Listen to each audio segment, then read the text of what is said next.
You're listening to the Rent Roll Radio Show with Sterling Chapman.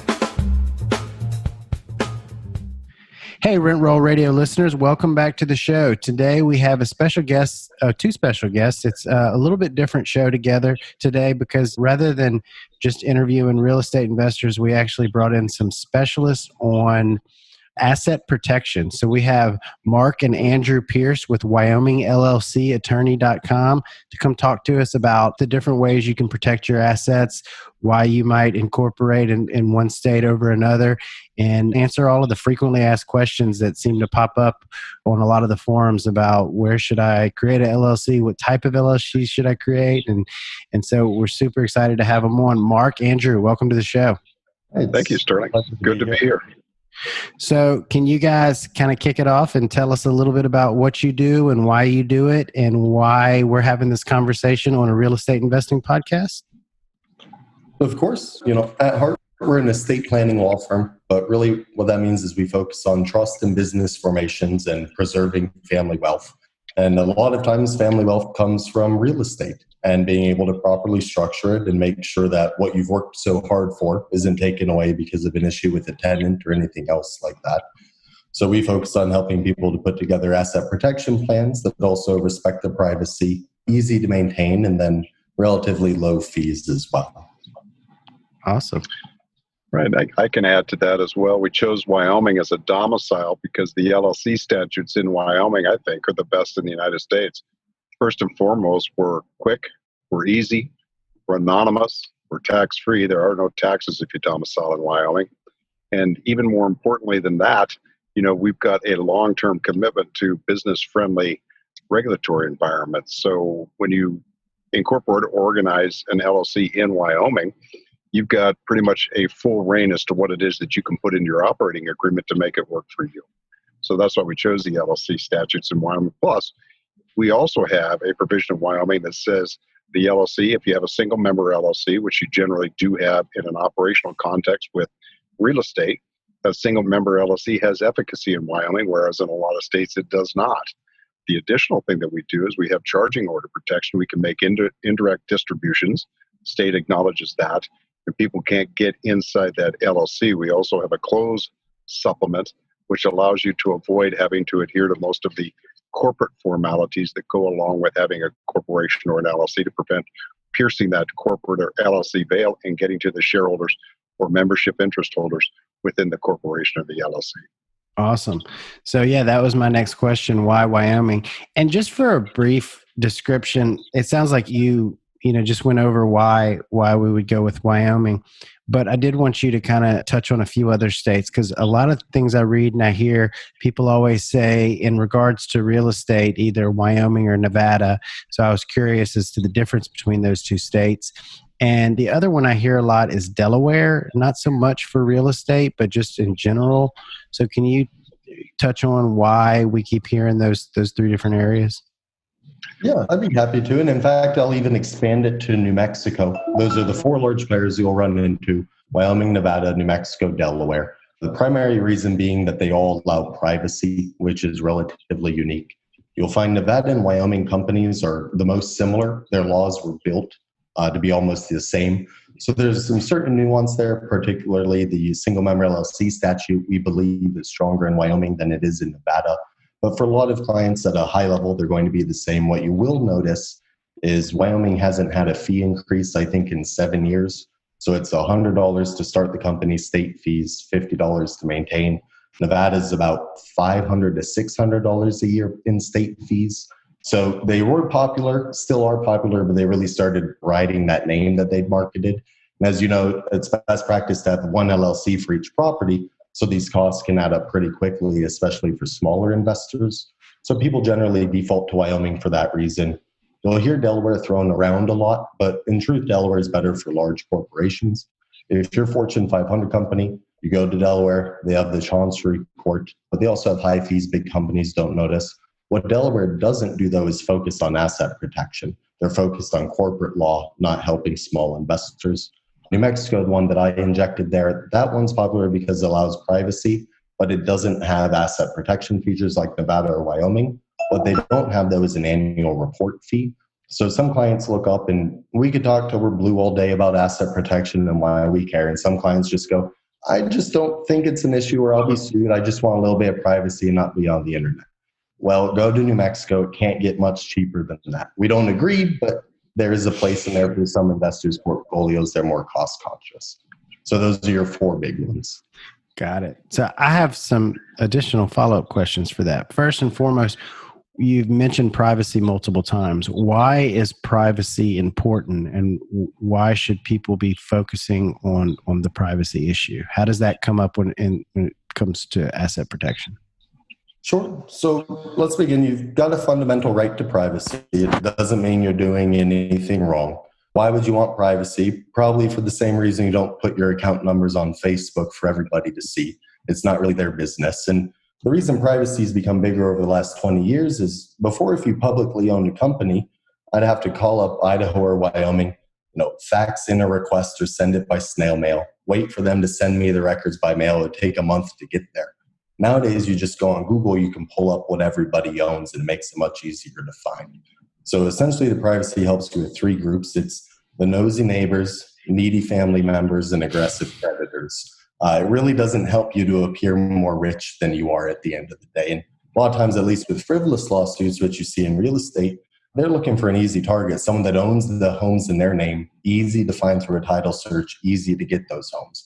You add a little bit of privacy, makes the attorney's life harder.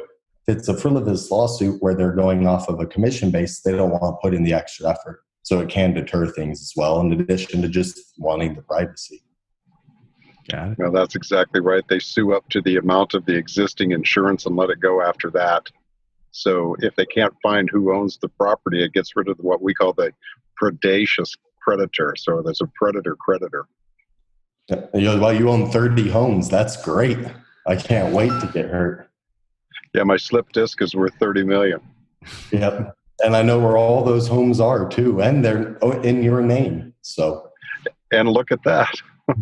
They're all in your name, and all I had to do was get on the internet and find you. Got it.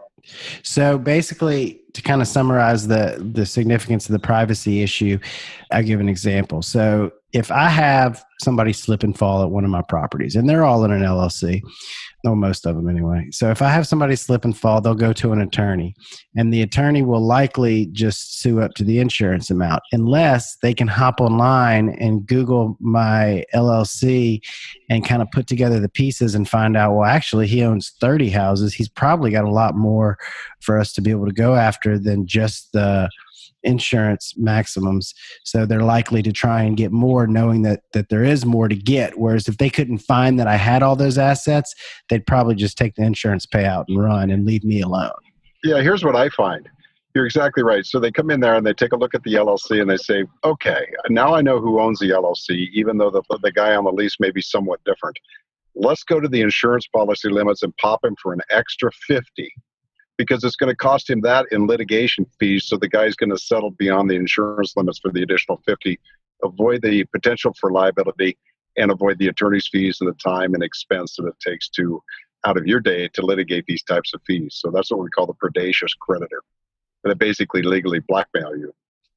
And we'd had one client he'd gone through the reverse. He needed to find the owner of a Wyoming LLC, and it was going to cost him about $10,000 to $15,000 to do that. And with the lawsuit that he had in mind, the numbers just didn't make sense. So, he walked away from the 5 because it just wasn't obtainable for him. With that being said, the privacy does only get you so far. If you've mismanaged your building and you take out a whole apartment block of families, they're going to find out who owns that. The idea is here for, protect you from the internet and some of those superficial creditors, make their lives more difficult. Got it. It's not going to get rid of the government on taxes. It's not going to get rid of consensual bank loans, those sorts of things. It's not going to get rid of the creditors who come after you because you're committing consumer fraud. But, anything other than that, it will generally get rid of 90% of those claims just by having the level of anonymity and knowing that you have to come to Wyoming, sue, get an order from a Wyoming court to divulge who the members of that LLC are and what it is that they own. And the Wyoming courts are probably not going to give it to you. So it's a lot of additional work and effort. So it's not just a matter of naming it to the lawsuit and hoping for the best. So it's kind of an interim effect against a lot of these creditors who come along with slap-happy attorneys who want to pop a little extra money out of you. I want to dig in a little further in the other protections that the Wyoming LLCs offer. And two of them come to mind, and I was just going to ask you about one, but I'm afraid I'm going to forget the other one. So I'm going to mention them both, and y'all can answer in whichever order you want. So one you mentioned was charging order protections. I'd like to hear more about that. And before I forget, I want to throw out there another question I had was, I think you mentioned something about not having to follow the certain protocols in a Wyoming LLC as rigorously as you do in others. And I hate to put my business out there like that, but that one, it kind of piques my curiosity because, I've got all these LLCs formed, but I've got a bad habit of like transferring money back and forth between my personal account. And I'm always like, is my LLC even protecting me? Because I'm sure they're going to be able to pierce the corporate veil when they, see that I'm not keeping complete separate books, or I'm commingling funds, or I'm not, making a long enough corporate minutes when I do my thing every year. So can you elaborate a little bit on those two subjects? Andrew, you want to take the charging order? Yeah, I'll take the charging order, and then you can fill in the legal aspect of it. So the best way I like to understand the charging order, I'll begin with the multi-member LLC. So essentially there's two or more partners. The concept was born of the idea, you and I, Sterling, we go into business together.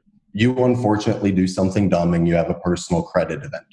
Well, your creditor shouldn't be able to take your share and begin voting it, because they're probably going to vote against the business's interests and your partner's interests. You've got a running business, they go, no, liquidate it, distribute it. So what they do is they say on the charging order protection, if the company's going to make a distribution to you, Sterling, the creditor can take that distribution, but they can't take your percentage in the company, forced distributions, forced votes. So it protects other partners. What Wyoming does, what a lot of other states have the tendency to do, is to look at a single member LLC, one owner, and go, this isn't a real company, this is an alter ego. You're not going to get any of the normal LLC protections.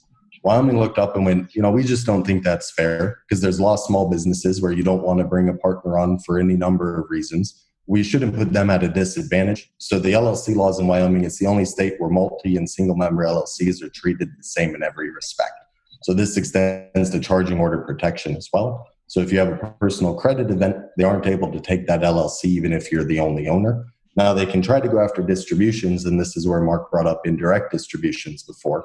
So it kind of becomes a game of, it's like arguing over a melting ice cream cake. They know if I take the money out of the LLC, it's theirs. But for as long as it's in the LLC, they don't get to touch it. So you kind of get into a blinking contest with them. And make an indirect distribution. I could start paying my sister for graphic design and doing weird things to move the money around. So at some point it forces both sides to the table, and you get a better deal than you would have otherwise. And that even applies with the single member. The reason that's effective in real estate is, so you've got the parent up here in Wyoming and your children. By having charging order protection through the parent, they can't get to your children companies either. So it protects the entire structure that way. Upward protection and downward protection both. Yep. So the traditional corporate veil, an accident at the property doesn't come through to the owners and take their assets. A reverse shield, which is, an issue personally, doesn't come through and take the business assets. You're protected on both ends. Got it. Yeah. And in addition to that is the closed supplement, the closed liability company supplement that we have in Wyoming. As far as I'm aware, we're the only ones who have it. What it allows you to do is to avoid the corporate formalities like having a meeting or having special meetings or seeking approvals. That allows you to act just by consent. And essentially the only thing that you're not allowed to do, Sterling, is that you can't take money from one LLC, put it into another LLC without a reason for that happening. And you can't treat it for personal expenses and personal expenses going into that liability company. So I think you've got some issues there on your money management, but you can straighten them out. So in Wyoming, so that's about the only thing you can't do is commingle funds. I just reviewed an operating agreement that was put together by a firm out of California that had charged, or was proposing to charge, a client $3,000 for a simple operating agreement on a single member LLC. And they said it had secret sauce. I didn't see the secret sauce in there anywhere, because for a single member LLC where you can vote to do anything you want, just exactly what kind of sauce do you need? So I went through it, and it was 38 pages long. So I asked this person, I said, at the end of the day, have you read the 38 pages? And she said, no, I haven't. I said, well, how do you know what it is that you're supposed to be doing? Because if you don't follow that agreement, then you're violating the agreement. You're violating the efficacy of the LLC bail, and they can pierce it. So the less said in the operating agreement, fall back on the statute, the better off you're going to be. And that operating agreement, to be quite frank with you, is worth about $199 online. That's what we sell that operating agreement for. So the $3,000 that they're charging for the secret sauce was non-existent. And it was a Wyoming LLC. They had recommended not to adopt the closed LLC status because they felt as though their operating agreement was that good, even though the client wasn't going to read it and follow it. And the reason, real quick, the history on the closed LLC was Wyoming looked up and realized in single member companies or family companies, these annual meetings don't really matter. Single member company, it's literally you talking to yourself since it's the only owner, right? And then signing off on it. On a multi-member, you're talking about business at the breakfast table, lunch table, and dinner table. What the heck do you need an annual meeting for? So you say, the lack of, we made an investment decision. Well, the idea with family is you've talked it through. You don't have to properly notify the other partners because you're close. So it takes away some of those formalities. So that way, when you don't hold an annual meeting, you're not accused of not having held an annual meeting. Probably be good to still have one, but by statute, not required and not a reason to pierce the corporate veil. So it works beautifully for small groups and when there's one owner. Yeah, I just can't imagine. Wyoming is particularly set up for the small business operation. And if you're not taking advantage of that statutory framework, I think you're really missing out on a lot of the protections that are available for LLCs. And I particularly find it interesting that in Wyoming, we acknowledge the efficacy of the single member LLC, and we give you the closed supplement status. So, other than commingling funds, it's very difficult to pierce that corporate veil. But there's one more thing that you should know. To be able to pierce the corporate veil, Sterling, you have to have clear and convincing evidence, which is like a criminal standard, not a civil standard. So it's very difficult to get through these things. And, the gravamon's on the judge to say, look, no, these things are good. Unless you can show something that's going on here that's way outside the bounds of the law, I'm going to let this thing stand. Whereas in a lot of states, everybody's trying to break through these things. It's like a payday. It's like the piñata. You hit it enough times, it'll break open. Got it. So what structure, and I imagine it varies from investor to investor, so I'm just going to kind of give you a free rein to kind of answer this in a free flow type, but when would you recommend people set up Wyoming LLCs? If I'm an investor and I go out and buy my first single family rent house, would you recommend at that point setting up a local LLC and then starting a Wyoming LLC to buy it? Would you wait until you get a certain number of properties? You mentioned earlier, ideally, it's a different LLC for each property. Is that like each multifamily apartment complex? Or if you own 50, $30,000 houses, would you really recommend having 50 separate LLCs and then all owned by a Wyoming LLC? So just kind of elaborate on your thoughts around when the asset protection conversations should be taking place, how you think it should be structured on the front end, and what might be trying to kill a mosquito with a sledgehammer. Why don't you take that one, Drew? Sure. We always start off saying you don't want needless complexity. There's a lot of ways you can slice it and dice it for more protection, but it gets more complex than people want. We'd say even with one property, start off with at least an LLC in your home state. You don't have to have a Wyoming holding company at that point, but start off with an LLC always, because what this will prevent is the home's in your name. You now learn you need to transfer it into an LLC, but you have a due on sale clause. Now you need to use the land trust to transfer it, and that's going to raise your expense. So it's always easier to start off and do it that way. Certainly, once you have more than one LLC, at that point, a holding company makes sense. We'd argue it makes sense with one LLC, but sometimes it's their first property. They're not comfortable with it yet. But certainly by the time you're at two LLCs, you want a holding company up there at the top. Now you've said, if I've got 50 properties at $30,000 each, do they each need an LLC? The answer is look at it from the point of view of your creditor. If you've got zero equity in it, it's not very tempting, but are they cash flowing very well? Well, then it still might be tempting to a creditor to go ahead and go after it. Something else to look at is, are there transfer taxes in your state, or what are they? And how likely are you to sell this property? If you're planning on selling this property in 3 years, but it's bundled up with other properties in one LLC, you're going to have to transfer the title, which is going to lead to cost and complexity. If every property is in its own LLC, when you sell the property, you just sell the LLC. So that's the response there. Look at how much equity you have, the cash flow, and then how complex do you want to make it? Do you have anything to add to that, Mark? Yeah, I do. What I'd like to discuss is the series LLC that may help bring down some of the costs in that. We do have series LLCs in Wyoming. You're starting to see them in more and more jurisdictions. Did you want to throw that into the fray there and see how that works for Shirley? I've heard of it, and I'm very interested in this conversation. I'm glad you brought it up. I was actually searching for the name when you said it. So I have read about the series LLCs, and I've heard. I think it was a Ken McElroy book or maybe a Garrett Sutton book. I don't think he was very supportive of them. I think he said that there wasn't really any legal, granted that book was probably written 10 years ago, but he said there wasn't any like kind of legal cases that backed up that it's actually effective. Have we made strides in the world of series LLCs? Or what y'all's thoughts and opinions on the subject? Well, I think they're rock solid. Our statute's solid. The question is if, the series LLC in Wyoming is built perfectly for a holding company concept using real estate. Okay, because you form the one LLC at the top and then you issue series underneath them, A, B, C, X, Y, Z, whatever you want to start it with. And you name those series and that's what owns that particular piece of property. Each one of those ownerships are separate and distinct from every other ownership within that series. The question is going to be is that if you get into litigation outside of Wyoming in a jurisdiction where it does not have series LLCs, is the judge going to understand it? Will the attorney understand it? Will they give legal efficacy to that series LLC? That's where we stand with it. Drew, do you have something you wanted to add to that? That was my response, is that becomes the question. The series LLCs are beautiful in theory. There's 13 states that allow them. If you're in one of them, it will reduce your cost. They're great. If you're not in one of them, you have practical and legal difficulties. The legal one being you get in front of a judge who doesn't know what he's looking at, wants to treat them as one LLC.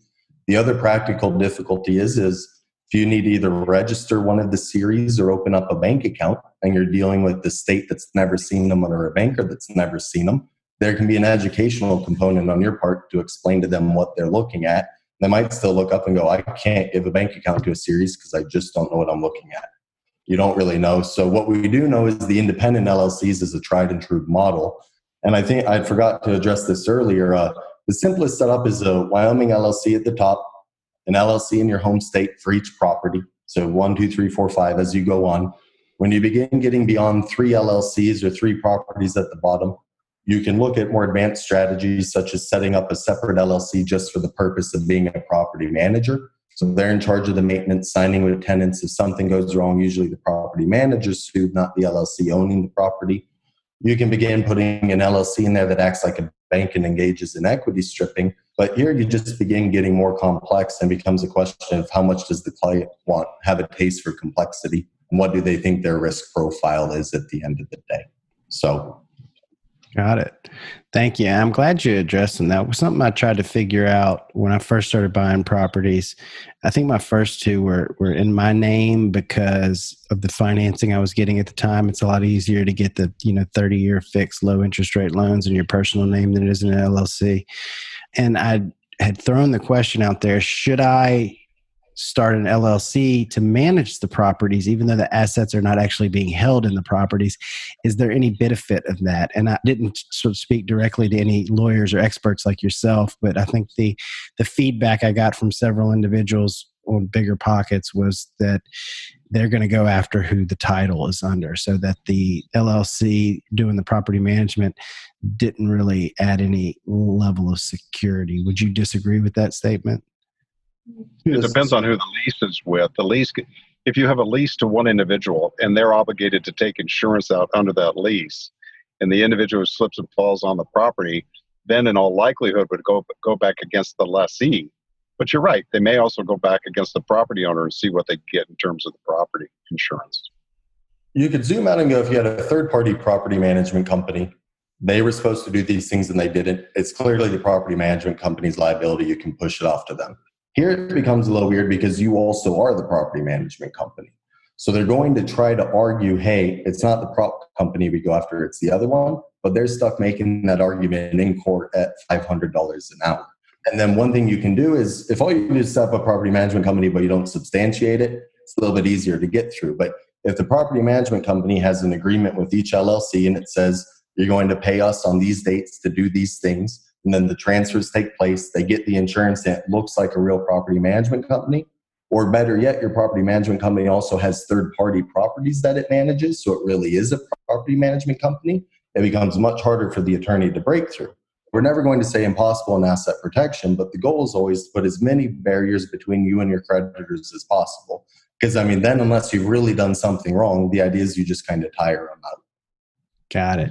So one other question I definitely wanted to ask y'all, and I don't know if this is necessarily a attorney's question or a CPA's question. I have trouble sometimes figuring out where one ends and the other begins. A question I get a lot is... I'm a CPA too. Oh man, I hit the jackpot. A question I get a lot is, which is better, and should I do an LLC or an S Corp? And my initial response from what I've read is, when I go and fill out my LLC paperwork, it says, how do you want to be taxed? And I can either check as a sole proprietor, an S Corp, or a C Corp. So is an S Corp really different than an LLC? And is that a legal distinction or is that a taxation distinction? Can y'all elaborate on that topic a little bit for us? I can do that. You can be taxed as a C corporation, an S corporation, a partnership, or a single member LLC, depending on what fits. So the S corporation designation applies to corporations and to LLCs. So that's a tax designation, not a legal, has no sort of legal ramification whatsoever on the LLC itself. In fact, in Wyoming, there's an LLC statute that says irrespective of the tax designation you elect, it has no effect on the efficacy of the LLC there. So what we typically recommend is that for your operating subsidiaries at that lowest level, what you want to do is you want to put into place a pass-through entity that passes through all of the receipts and disbursements up into a holding company. And then the holding company itself typically would be taxed as a partnership. I don't really like the sub-S designation so much anymore. It's not been amended or supplemented in about 34 years. I think it's become more and more of an historical acronym because of the differentiation between earned and unearned income and the stigma associated with that. I think the partnership gives you all of the deductibility that you get with an S corporation without the constraints that go to it. So that's the long and the short of that. Good deal. So did you guys have any other topics you wanted to cover around LLCs and asset protection, and any call to action for the investors out there that might be on the fence or trying to figure out which direction they need to go or where they need to start? Sure. I'll say in LLCs, especially when you're beginning, a lot of it can sound like alphabet soup. And from having dealt with clients, a lot of clients like running their businesses, but that doesn't mean they like paperwork. So what we would say is regardless, you've worked hard. Real estate, it's a valuable asset inherently. You should protect it, even if it just means one LLC. And then you work your way up to a multiple entity structure you become comfortable with, but at least do something to protect it. And then if you do want something complex, you can even have it where one LLC owns the land, another LLC owns the building. You can do all sorts of stuff if you want, or start with one LLC. Either way, we're happy to help you. You'll find our pricing is pretty unique among attorneys, only because we're not going to force you to speak to the attorney. If you know what you want, we have an online order form. You'll go to wyomingllcattorney.com, orange order button in the upper right of every page. Less than 5 minutes, you hit submit. We'll get everything back to you within 24 hours. $199, including the state fee, agent service, operating agreement, and other things. And every company we form is anonymous, so none of your details will be made public. If you feel like you've got a few more questions, call in or submit the contact form. And of course, we've got attorneys on staff too who can assist with the legal questions and tax questions too if you wanted to engage in more structuring. But don't do nothing. At least have one LLC, I beg you. So. Absolutely. And I think you already answered the question, but I'll throw it out there anyway, just in case you have anything you want to add on. And that's, where can our listeners find you? Where can they find out more about you? I know you've mentioned your website a few times. Do you have any other social media, phone numbers, email, any other kind of contact information you want to throw out there so that our listeners know how to get in touch with you? We have some neglected social media pages that I won't bother anybody with. If you message us through our Facebook, we're notified of it. But otherwise, we got a contact form, info, email, and a phone number. So just Mark, I'm going to put that on Andrew because I'm thinking that's the young buck's job to keep up with the social media. That is my... Yeah. Okay. It's your week to take the blame. Awesome. Well, thanks, guys. I really appreciate you joining. I really appreciate you offering a ton of clarity.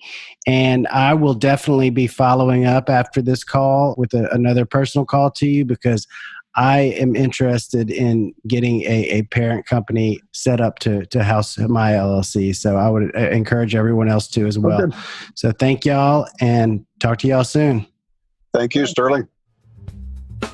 Thanks for tuning in to the Rent Roll Radio Show, brought to you by Crestworth Capital. We hope you enjoyed the show, and if you did, please hit the subscribe button and leave us a rating and review.